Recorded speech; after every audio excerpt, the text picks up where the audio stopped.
So after a fair bit of quiet, there's now a ton of new Assassin's Creed Valhalla news. This will be sort of a recap of the last 2 days, catching you up on all that new information, as well as this Asgard situation that's left some people sort of confused. So without further ado, let's get into it. So there's a ton of information from a bunch of different places, but we'll start with this GameSpot article that really held most of the information. If you guys want to read this for yourself, I'll link it in the description. Basically, the focus of the article is on the settlement system, which is great as we know it's a huge part of the game, but not something we've seen too much of. A level designer on the game, David Boll, said this: "It was really important when we designed the settlement that it felt exactly like when you come back home after a long journey away. You work in some other places, other regions, other countries, and you come back to your family and some element has changed." Now this is why I was so excited for the settlement. I compared it to Red Dead 2's camp system in the sense that it should hopefully reflect the narrative of the game and how certain people act towards you, or just the general feeling of the place. Also take note that he says things will change when we work in other countries, not just regions. Now of course we knew Norway was in the game and that Eivor would move to England from there,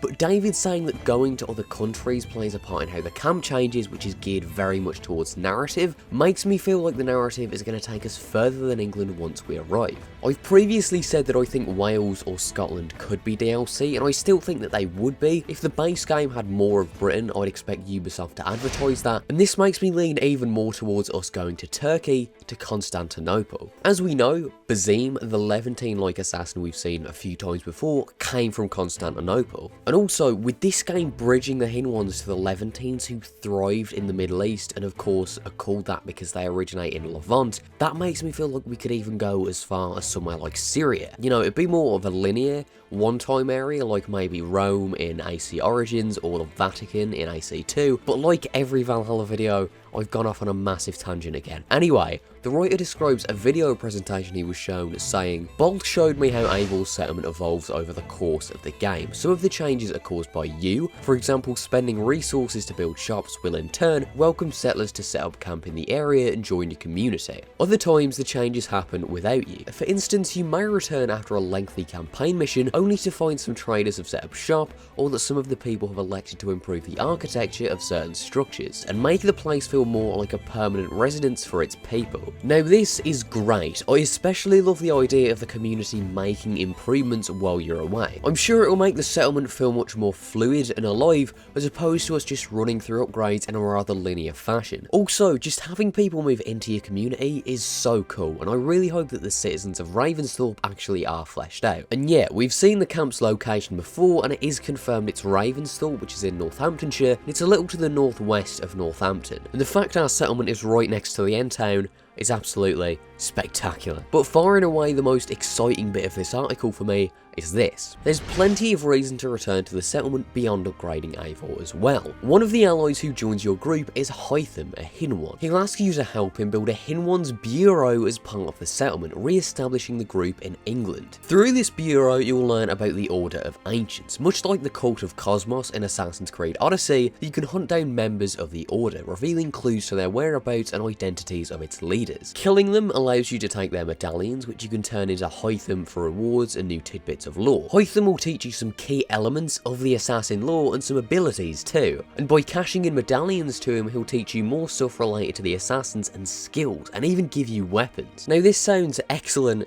but my one concern is that the members of the Order of Ancients in this game will be like the cult in Odyssey, because that's the comparison that's being made. In Odyssey, members of the cult are just NPCs that serve basically no purpose outside of being a massive checklist. And in a game that's set to bridge the Order of Ancients to the more classical Crusader Templars, or just Templars in general, I really don't want the targets to be that shallow. Them and their ideals should be super fleshed out, but with Valhalla being a smaller game scale-wise, I wouldn't think that it'd be effectively a checklist, but besides that, which isn't even set in stone, this all sounds great. It's being confirmed that this is Hytham who's going to be managing the bureau, and just the fact we have a bureau is so great, and I could see the relationship between him and Eivor being like Altier's and Malik's. With him working with Eivor so much, he could help Eivor turn into a wise assassin rather than a more reckless Viking. I love the idea of medallions too. I love actually seeing how characters learn abilities and become more skilled rather than just filling out a skill tree. And that's what this is basically, which is great,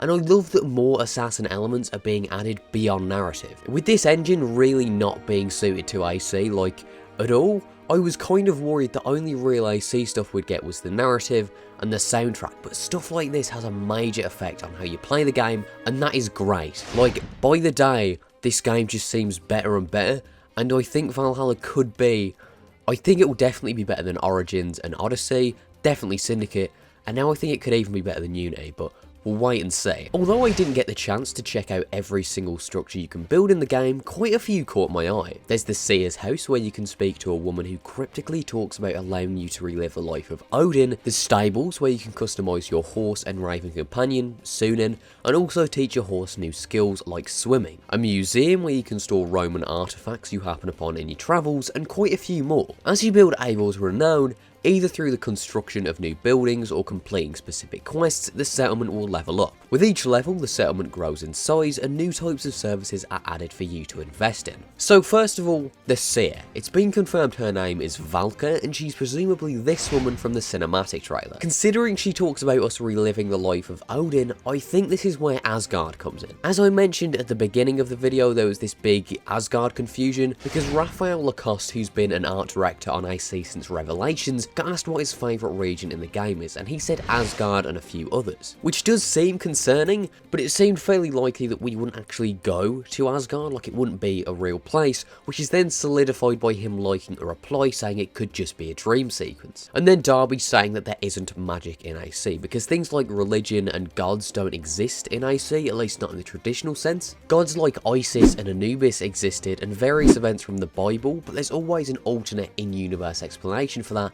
whether the gods are Isu or that pieces of Eden were involved. Why I drop that here is because I think it'd make sense if this is where we saw Asgard. If we can visit her at our settlement, and she's been mentioned in this interview, she's clearly an important character, so I wouldn't be surprised if she induced a sort of dream sequence on Eivor. Because as far as we've heard today, she can make a sort of potion that takes Eivor to another plane of time and space. A museum also sounds really cool, and I'm guessing it will sort of be like the gallery room from Unity, where you have a bunch of mementos, which I do like. In regards to leveling the camp, I like that a lot too, and we've got some pieces of art to demonstrate what it looks like leveling up your settlement, and again, I love that progression. That's the main stuff in the article. We hear a bit more about how everyone has their own name, jobs and houses, which is great. That romance options are now more than just fading to black as really awkward animation plays. Like there's dates now, and your dialogue choices play heavily into arguments and things like that, and that's pretty much the article. I think the only details that weren't in there that have came out in the last day are that you can use your settlement to farm food that you can use to buff your crew while out on voyages, and you can also build a cemetery in the settlement. If I forgot anything, drop it in the comments and I'll heart it so everyone can see. And I'm so sorry this is a day late. I've got a bunch of bigger content I'm working on right now, like the story of AC and this Brotherhood 10 years later video, but that'll be out soon. Anyway, I hope you enjoyed. If you did, maybe leave a like, and if you didn't, maybe let me know why. Thank you guys for watching, and I'll see you all next time.